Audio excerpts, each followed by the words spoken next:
성경 말씀을 봉독하겠습니다. 성경 로마서 6장 1절에서 14절까지 있는 말씀, 신약 성경의 246쪽에 있는 말씀입니다. 로마서 6장 1절에서 14절 말씀, 제가 말씀을 봉독하겠습니다. 그런즉 우리가 무슨 말을 하리요? 은혜를 더하게 하려고 죄에 거하겠느냐? 그럴 수 없느니라. 죄에 대하여 죽은 우리가 어찌 그 가운데 더 살리요? 무릇 그리스도 예수와 합하여 세례를 받은 우리는 그의 죽으심과 합하여 세례를 받은 줄을 알지 못하느냐? 그러므로 우리가 그의 죽으심과 합하여 세례를 받음으로 그와 함께 장사되었나니 이는 아버지의 영광으로 말미암아 그리스도를 죽은 자 가운데서 살리심과 같이 우리로 또한 새 생명 가운데서 행하게 하려 함이라. 만일 우리가 그의 죽으심과 같은 모양으로 연합한 자가 되었으면 또한 그의 부활과 같은 모양으로 연합한 자도 되리라. 우리가 알거니와 우리의 옛사람이 예수와 함께 십자가에 못 박힌 것은 죄의 몸이 죽어 다시는 우리가 죄에게 종로로 타지 아니하려 함이니 이는 죽은 자가 죄에서 벗어나 의롭다 하심을 얻었습니다. 만일 우리가 그리스도와 함께 죽었으면 또한 그와 함께 살 줄을 믿노니 이는 그리스도께서 죽은 자 가운데에서 살아나셨습니다.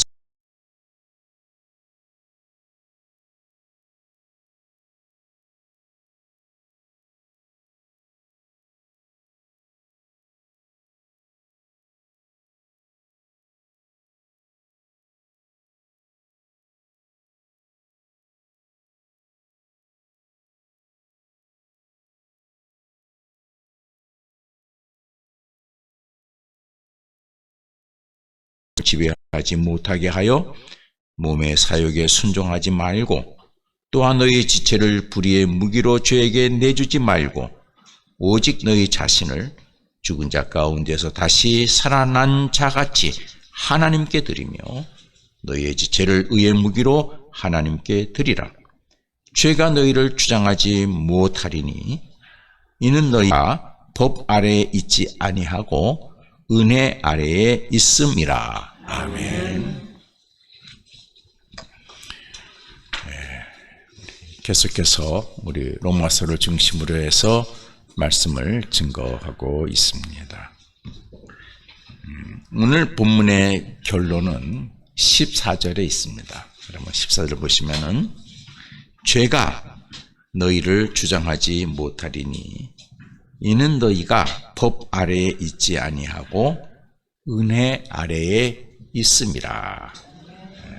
이렇게 말씀했습니다. 이것이 오늘 로마서 6장 1절에서부터 14절까지 말씀의 결론되는 말씀이 되겠습니다.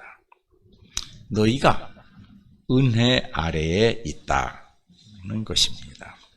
그래서 저는 오늘 말씀의 제목을 이 본문의 결론과 같이 하나님 은혜 아래에 있다는 것이라는 제목으로 말씀을 증거하겠습니다. 이렇게 본문의 내용의 구성은 우리 그리스도인들은 하나님 은혜 아래에 있는 것이다. 그래서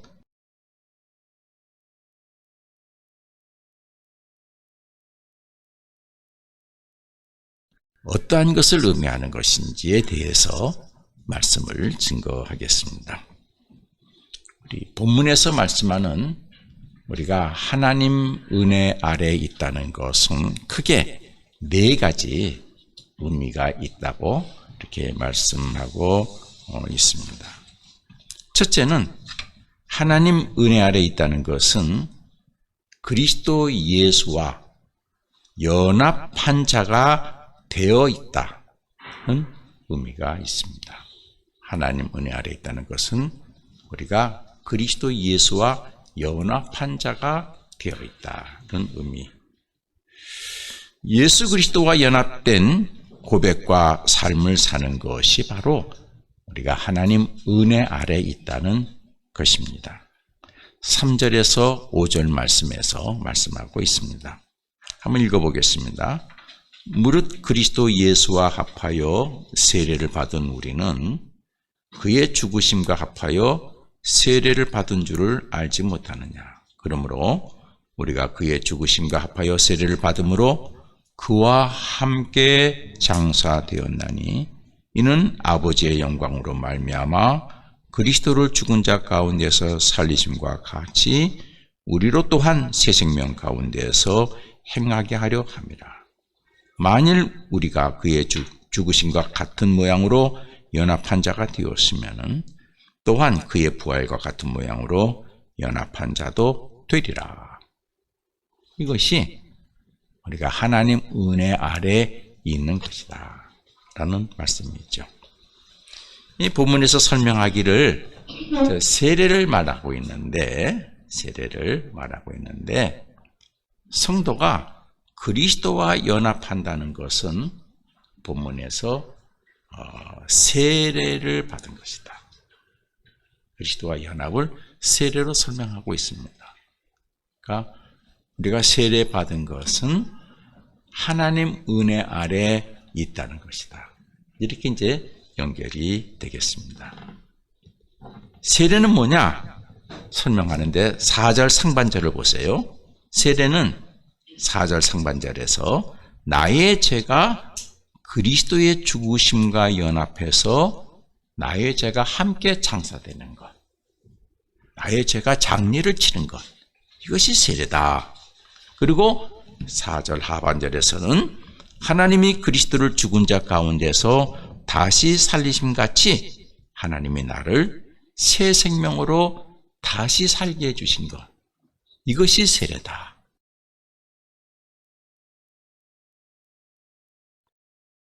세례는 우리가 그리스도 예수의 죽으심과 같은 모양으로 연합한 자가 되고 그리스도 예수의 부활과 같은 모양으로 연합한 자가 된다 그랬습니다.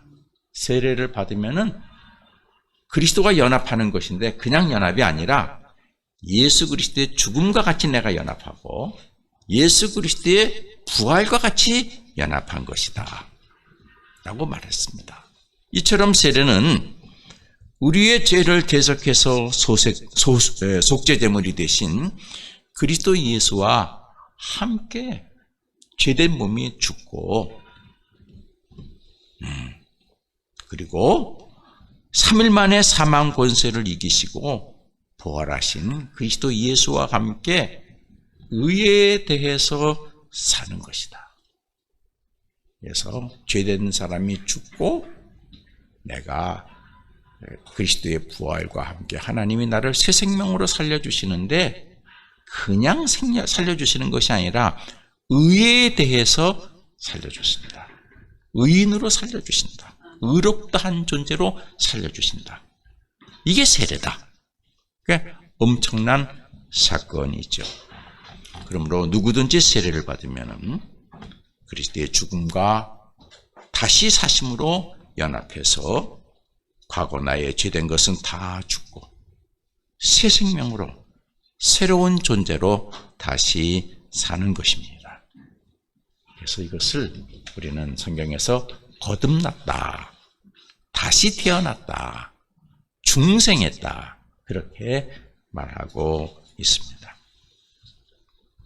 이처럼 우리 기독교 가장 핵심적인 진리입니다마는 우리가 그리스도 예수와 연합한다는 것은 세례를 통해서 죄인이었던 사람이 그 죄가 그리스도의 죽음과 함께 장사되고 그리스도의 부활과 함께 하나님이 주시는 새 생명으로 새로운 존재로 의로운 자로 의롭게 다시 태어나서 하나님 은혜 아래에서 하나님께서 은혜로 왕노릇 하시는 그 세상에서 살게 된다는 것을 의미합니다.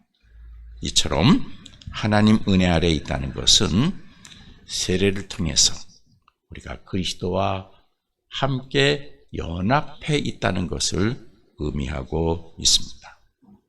그러므로 성도가 하나님 은혜 아래에 있으려면 어떻게 해야 됩니까? 그리스도와 연합을 잘 유지해야 되겠죠? 그러기 위해서는 매일 자신의 죄를 예수 그리스도의 십자가 앞에서 죽이고 그리스도의 부활과 함께 의로 거듭나는 신앙적 노력이 매일 있어야 되는 줄로 믿습니다. 참 나는 열심히 믿겠다고 하지만은 나도 모르는 순간에 또 죄된 몸으로 들어갈 때가 많이 있죠. 실수할 때도 있고 악한 자의 꼬임에 빠질 때도 있고 나도 모르게 죄인의 길에 같이 설 때도 있지 않겠습니까? 그러면은 나도 모르는 순간 그리스도에 연합되어 있지 못하고 그리스도와 분리되어 있는 상태가 되어지는 것이죠. 그래서 우리가 그러면은 하나님의 은혜 아래에서 벗어나게 되는 것이죠. 그러니까 우리가 하나님의 은혜 아래에 있으려면은 매일매일 내가 지금 그리스도와 연합하고 있는지를 점검해야 되는 것입니다. 그래서 사도 바울은 고린도전서 15장 31절에서 이러한 노력을 자기는 날마다 한다 그렇게 말했습니다. 형제들아 내가 그리스도 예수 우리 주 안에서 가진 바 너희에 대한 나의 자랑을 두고 단언하노니 나는 날마다 죽노라. 응? 나는 날마다 죽노라. 이 날마다 죽노라가 무슨 뜻입니까? 내가 매일 나의 허점과 나의 실수와 나의 죄됨을 예수 그리스도 십자가와 함께 죽고 내가 고백하는 예수 그리스도의 부활과 함께 하나님의 의롭다 하시는 새 생명으로 나는 다시 태어난다. 나는 그 노력을 매일 하고 있다. 그런 말씀이 되겠습니다. 둘째로 하나님 은혜 아래에 있다는 것은 죄가 나를 지배하지 못하게 하는 삶을 살아야 한다는 의미를 가지고 있습니다. 그러니까 하나님 은혜 아래에 있다는 것은 첫 번째 그리스도와 연합하는 것이다. 두 번째 죄가 나를 지배하지 못하게 하는 것. 그것이 그 하나님 은혜 아래에 있다는 것이죠. 그러니까 다른 말로 표현하면은 죄에게 종노릇하지 말라는 것이죠. 제가 이제 가끔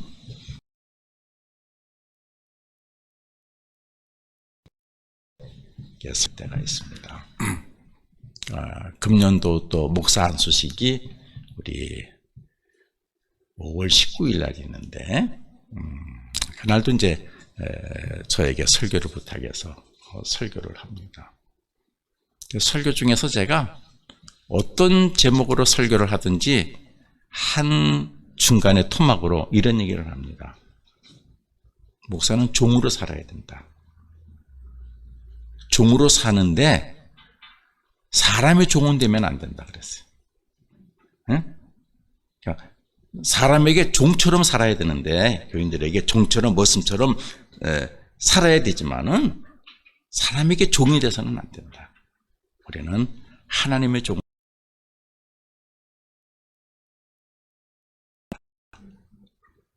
습니다. 우리가 까딱 잘못하다 보면은 나도 모르는 사이에 죄와 사망의 종노릇할 때가 있어요. 그런데 하나님 은혜 아래에 있다는 것은 오늘 성경 말씀에서 죄에게 종노릇하면 안 된다. 이렇게 말씀하고 있습니다. 12절 13절 말씀이죠. 보세요. 그러므로 너희 죽을 몸을 지배하지 못하게 하라 그랬어요. 그렇죠? 죄가 너희 몸을 지배하지 못하게 하라. 몸의 사욕에 순종하지 말고 또한 너희의 지체를 불의의 무기로 죄에게 내주지 말라. 죄가 불의의 일을 하는데 나를 이용 못하게 하라. 불의의 무기로 내주지 말라. 이렇게 말씀하십니다.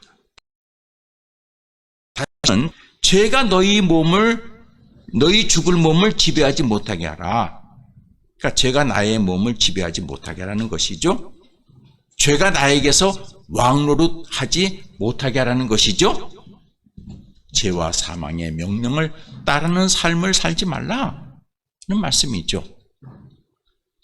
또 두 번째는 여기 뭐라 그랬습니까? 몸의 사욕에 순종하지 말고 그랬어요. 사욕이 뭐예요? 바르지 못한 욕심이에요. 잘못된 욕심이에요. 사람의 욕심은 다 가질 수 있어요. 좋은 욕심을 가지면 그것이 꿈이 되고 희망이 되고 새로운 창조를 만들어낼 수 있겠죠. 그렇죠? 그러나 잘못된 욕심은 자기를 망하게 해요. 그래서 몸의 사욕에 순종하지 말라. 몸이 요구하는 잘못된 욕심에 순종하지 말라 했어요. 세 번째 뭐라 그랬습니까? 죄의 종로를 타는 모습은 여기 13절에 또한 너희의 지체를 불의의 무기로 죄에게 내주지 말라 했습니다. 나의 지체를 죄가 행하는 불의의 도구나 무기로 이용당하지 말게 해라. 여러분 정신 차리고 있어야 돼요. 나도 모르는 사이에 누가 뭐 하자. 그래 저는 좋지. 따라가 봤더니 뭐예요? 죄의 노릇하는데 나도 모르게 섞여 있는 거예요. 그러니까 함부로 대답해서는 안 돼요. 내가 생각해 볼게. 그게 뭔데? 어떤 일인데? 목적이 뭔데? 나는 그러기는 싫어. 참 좋은 생각이다. 그러니까 생각 없이 상대방의 얘기에 생각 없이 yes, no를 대답하면 안 되죠. 우리는 인간은 인격체로서 자기 대답을 책임져야 돼요. 그래서 어떻게 해요? 질문의 즉각적인 답은 피해야 되죠. 생각해보고 그것이 올바른 것인지 죄된 것인지 악한 것인지를 분별할 수 있어야 되는 것입니다. 나의 생각과 마음과 행동이 죄가 행하는 그 어떤 것에 이용당하지 말라는 것이죠. 악인에게 이용당하지 말고 죄인들이 행동하는 그 길에 동참하지 말라는 것입니다.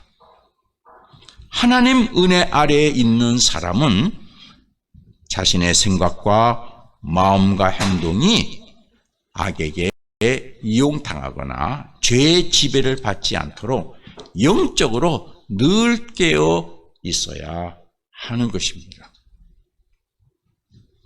그렇죠. 우리가 아무리 친하다고 우리 뭐 하자. 그래.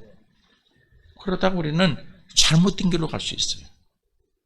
그렇죠. 그러니까 언제나 우리는 가지고 있어야 되는 줄로 믿습니다. 분별의 영은 성령께서 우리에게 은사로 주시는 선물이죠. 그러니까 분별의 영. 나 잘 몰라. 아니, 하나님에게 분별의 영을 달라 그러세요.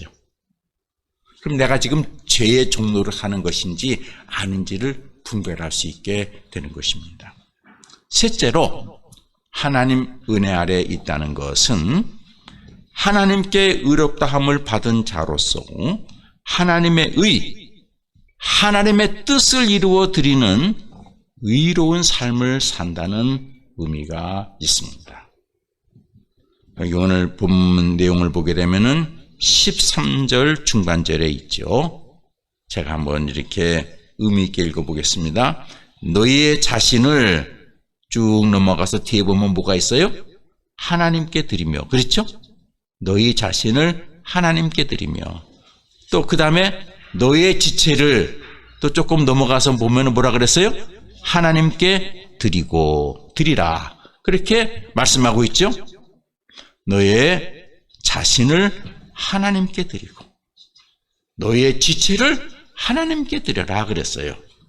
그러니까 은혜 아래에 있는 사람은 내 마음과 내 지체를 누구에게 드리며 사는 거예요? 하나님께 드리며 사는 거예요. 그걸 우리가 뭐라 그래요? 하나님의 의를 이루어 드리는 것이죠. 오늘 본문 말씀에도 하나님의 의라는 표현을 쓰고 있어요.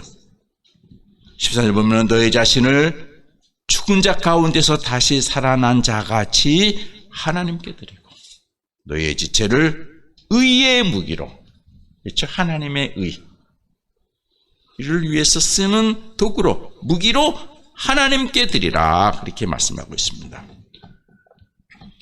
우리 자신을 하나님께 드린다는 것은 뭐예요? 하나님의 생각과 마음, 정성을 모아서 먼저 하나님의 의와 나라를 구하는 것이죠. 그렇죠? 우리의 생각을 내 하나님께 드렸어요. 그러니까 하나님의 의와 하나님의 생각을 찾는 데 내 시간을 드리는 거예요. 생각을 드리는 거예요. 마음과 정성을 드리는 거예요. 그렇죠?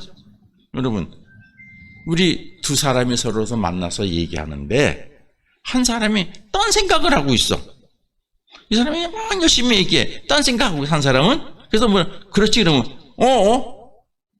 대답을 하지만은 헛대답이에요. 왜? 이 사람에게 자기 생각을 드리지 않는 거예요. 자기 생각은 딴 데가 있어요. 딴 데 정신이 팔려 있어요. 하나 되지 못하죠. 여러분, 하나님의 은혜 아래에 있다는 것은 무엇입니까? 우리 하나님의 의를 위해서 드리는 삶을 산다는 것이에요. 내 생각을 드리는 거예요. 마음과 정성을 드리는 거예요. 그것이 뭐예요? 하나님의 의를 찾는 거예요. 이 시간 하나님의 의를 이루어 드리는 것이 뭔가 찾으시니까 불편하지만은, 비좁지만은 여기서 예배 드리시고, 여러분이 가정에서 바쁘지만은, 번잡스럽지만은 제단을 쌓고 하나님 앞에 예배 드리는 것이죠. 그러니까 생각을 드리지 못하면 이 시간을 여러분들이 갖지 못하는 거예요. 딴 데가 있어야 돼요. 그렇죠? 딴 데가 있어야 돼요. 그러니까 하나님 앞에 드리는 모습이에요. 여러분 자신을 드리는 모습이에요. 그 다음에 지체를 드린다. 지체를 드린다는 것은 뭐예요? 지체가 뭐예요? 손발이 지체죠? 내 입으로, 손으로, 발로, 행동으로 하나님의 의를 드리는 일에, 하나님의 의를 만들어내는 일에 헌신하고 수고하고 충성하라는 뜻이죠. 물론 우리가 사람이 한 가지만 일을 가지고 삽니까? 여러 가지 일이 있죠. 그런데 내 말과 손과 발과 행동을 이 시간에 내가 하나님 앞에 드리는 거예요. 지체를 드리는 거예요. 이것이 하나님 은혜 아래에 있는 삶의 모습이다 라고 말할 수 있습니다. 그래서 우리가 생각하는 것이 하나님의 의를 이루어 드리는 의의 도구가 되어야 하고, 우리가 말하는 것이, 행동하는 것이 하나님의 의를 이루어 드리는 의의 도구, 의의 무기가 되어야 하는 것입니다. 여러분의 몸과 삶과 생각과 행하는 모든 것들이 하나님이 쓰시는 의의 무기가 되어야 한다는 것이죠. 그런 사람을 가리켜서 저 사람은 하나님의 은혜 아래에 있다, 이렇게 말할 수 있는 것이죠. 내 사람들이 하나님의 은혜 아래에 있다 그러면은 뭐만 생각해요? 은혜는 선물이니까 뭐 나에게 좋은 것만 받는 걸로만 생각하죠. 물론 그럴 수도 있어요. 그렇지만은 그것보다도 우선되는 것이 있죠. 다시 정리하면 첫 번째 뭐예요? 그리스도와 연합하는 것이 있어야 되죠. 중과 삶에 있어서 의롭게 다시 태어나는 그리스도와 연합하는 것. 또 하나는 뭐예요? 죄의 종로로 타지 않는 것. 이게 하나님의 은혜 아래에 있는 사람의 모습이에요. 세 번째는 뭐예요? 내 자신과 내 지체를 하나님의 의의 무기로 드리는 것. 이게 하나님의 것이다 말할 수 있는 것입니다. 그러면 하나님은 여러분의 생각과 여러분의 삶을 의의 도구로 사용하셔서 하나님의 계획을 이루는 데 쓰시고, 그래서 하나님의 뜻을 이 땅에 이루어 주시는데, 여러분 어디에 이루어 주시겠어요? 여러분의 도구로, 여러분을 도구로 사용하셨으니까 여러분은 가정에, 여러분 일터에, 여러분 섬기는 교회에, 거기에 이루어 주시는 것이죠. 그럼 복이 되는 것이죠. 그러니까 내가 하나님에게 내 자신과 내 지체를 하나님에게 의의 도구로 드렸다 해서 손해가 아니에요. 오히려 복이 되는 것입니다. 이처럼 하나님 은혜 아래에 있다는 것은 우리 그리스도 예수와 연합한 성도가 마음과 생각과 정성을 하나님 앞에 드리고 내 지체와 말과 행함을 하나님 앞에 드려서 실천해서 내 삶의 자리에 하나님의 뜻을, 의를 이루어 드리는 삶을 살고 있는 것이다 하는 것을 의미하는 것입니다. 마지막으로 넷째로 하나님 은혜 아래에 있다는 것은 무엇이냐? 그건 보편적인 사람들이 생각하는 거예요. 많은 신앙인들이 보편적으로 생각하는 거예요. 하나님의 보호를 받고 하나님의 것을 공급받고 하나님이 원하시는 새로운 미래를 열어간다고 하는 의미가 거기에 있습니다. 우리 성도가 하나님 은혜 아래에 있으면은 보호를 받죠. 첫째, 누구의 보호를 받습니까? 천사의 보호를 받아요. 여러분, 히브리서 1장 14절에 보면은 뭐라 그랬어요? 모든 천사들은 섬기는 영으로서 구원받을 상속자들을 위하여 섬기라고 하나님이 보내신 존재들이다. 여러분은 지금 누구의 보호를 받고 있어요? 천사의 보호를 받고 있어요. 하나님이 여러분을 섬기라고 보내주셨어요. 천사가 여러분 잘 섬기지 못하면 혼을 내셔도 돼요. 예. 또 여러분들이 누구의 보호를 받습니까? 성령의 보호를 받아요. 예수님께서 요한복음 14장 26절에서 성령을 뭐하러 표현하셨어요? 보혜사 성령을 너희에게 보내실 것이다 그랬어요. 보혜사가 뭐예요? 여러분들을 보호해 주시고 지켜주시고 은혜를 주시는 영이에요. 그러니까 성령께서 여러분을 보호해 주세요. 여러분의 부족을, 여러분의 잘못된 것을 바르게, 여러분의 연약한 것을 강하게. 그래서 합력해서 선을 이룰 수 있도록 그렇게 역사하시는 영이 성령님이시죠. 또 성경에 보게 되면은 여러분 하나님으로부터 필요를 공급받을 수 있다 그랬어요. 빌립보서에서는 하나님께서는 하나님의 의를 이루어 드리는 성도에게는 그가 필요한 모든 쓸 것을 공급해 주신다고 말씀했습니다. 빌립보서 4장 19절에 이렇게 말씀했어요. 나의 하나님이 그리스도 예수 안에서 영광 가운데 그 풍성한 대로 너희 모든 쓸 것을 채우시리라. 이것이 하나님 은혜 아래에 있는 사람의 하나님의 필요를 채워주세요. 천사로 보호하실 뿐만 아니라 또 성령으로 보호해 주실 뿐만 아니라 여러분의 필요를 채워주세요. 어떻게 채워주세요? 생명력이 부족할 때는 생명을 공급해 주세요. 내가 밀어내가지고 모르고 있으면은 딴 사람을 통해서도 그 생명을 이렇게 공급받을 수 있도록 그렇게 역사해 주시는 걸 여러분 아시기를 바랍니다. 그렇죠? 그런 경우 많이 있죠. 난 모르고 있었는데 그렇게 하지 마, 이렇게 해봐. 하나님이 그렇게 공급해 주시는 거예요. 생명과 건강을 공급받을 수 있습니다. 또 하나님의 지혜를 공급받을 수 있습니다. 그렇죠? 진리를 아는 지혜와 소망을 이루어내는 지혜를 하나님이 공급해 주세요.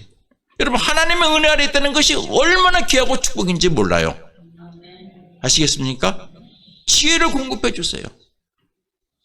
여러분 우리가 하나님의 뜻을 이루어드리기 위해서 이렇게 가슴에 묻고 살면은 나도 모르는 순간에 어느 순간 갑자기 지혜와 방법이 떠오를 때가 있으시죠? 근데 그걸 그때 놓치면 안 돼요.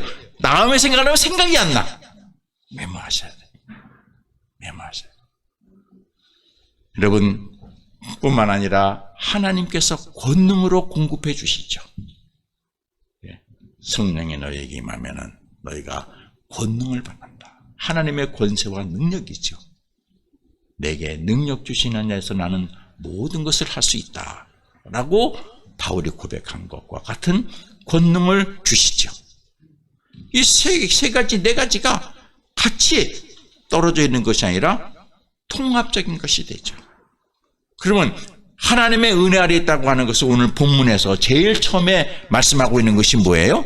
그리스도와 연합이죠. 그리스도의 연합은 뭐가 죽고 뭐로 사는 거예요?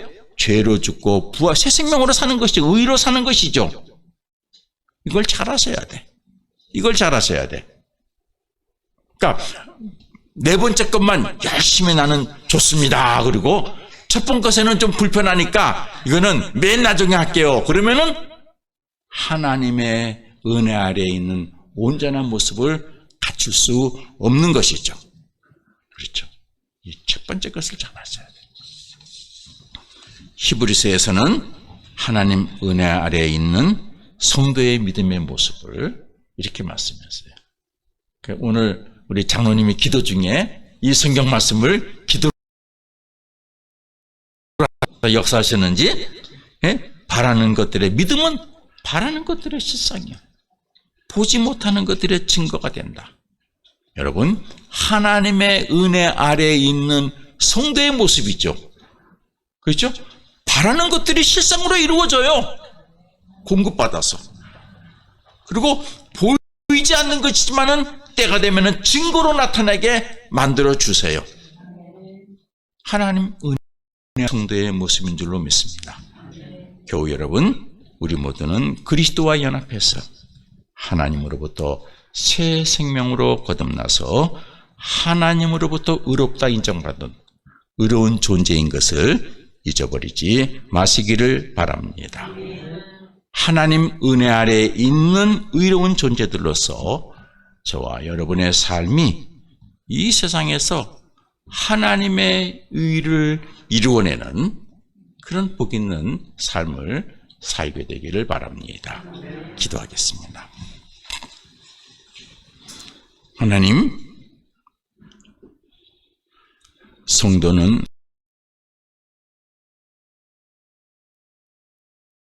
그리스도의 몸인 해림교회가 언제나 하나님 은혜 아래에 있는